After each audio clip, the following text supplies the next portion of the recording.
আজ হচ্ছে রবিবার। আজকে পুরো ফ্যামিলি সবাই মিলে গেছিলাম তারকেশ্বর। তারকেশ্বরের মহাদেবের দর্শন পাওয়ার জন্য গেছিলাম, কিন্তু দুঃখের বিষয় মহাদেবের দর্শনটাই পাইনি। এতটাই ভিড় ছিল যে কিচ্ছু দেখতে পাইনি, আর লাইনের মধ্যে কোথায় জল ঢাললাম, কী করলাম, কিচ্ছু বুঝতে পারিনি। তো চলো গল্পটা পুরোটাই বলি। আমার মা এবং আমার মামার বাড়ির প্রত্যেকটা মানুষ তারকেশ্বর বাবার একনিষ্ঠ ভক্ত।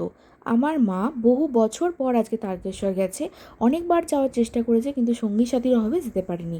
রবিবারে হঠাৎ করে প্রোগ্রাম করা হলো আমরা তারকেশ্বর যাব।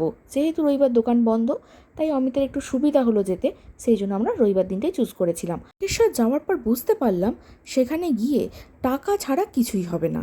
এক ঘটি জল বাবার মাথায় ঢালতে গেলে সেখানেও তোমাকে 101 টাকা দিতে হবে। আর যদি সামান্য একটু প্রসাদ বাবাকে পুজো দিতে চাও, সেখানে 150 টাকার নিচে পাওয়া যাবে না। প্রসাদের পরিমাণ ছিল খুবই অল্প, আর ছিল বাতাসা আর নকুলদানা। তো মা সেদিনকে কেটেছিল দণ্ডি। মায়ের এখানে দণ্ডি কাটার একটা ইচ্ছা ছিল, তাই মা দণ্ডি কেটেছিল। দণ্ডি টণ্ডি কেটে মা এসে কাপড় জামা চেঞ্জ করছিল, আমরা তখন বসেছিলাম। আমার যেটা সব থেকে বেশি ভালো লেগেছে, আমরা যে দোকানে পুজো নিয়েছি বা যে দোকানে বসেছিলাম, সেই দোকানে কিন্তু তারা মায়ের বড় বড় 2-3টে ছবি ছিল, যেটা আমার খুব ভালো লেগেছে। তারপরে ওখানে পুজো পাঠ শেষ করে প্রায় 1:30-2টোর মধ্যে বেরিয়ে পড়ি। আর আসার পথে আমরা বর্ধমানেরই একটা রেস্টুরেন্টে খাওয়া দাওয়া করি। আমরা খেয়েছিলাম ননভেজ, আর মা খেয়েছিল ভেজ।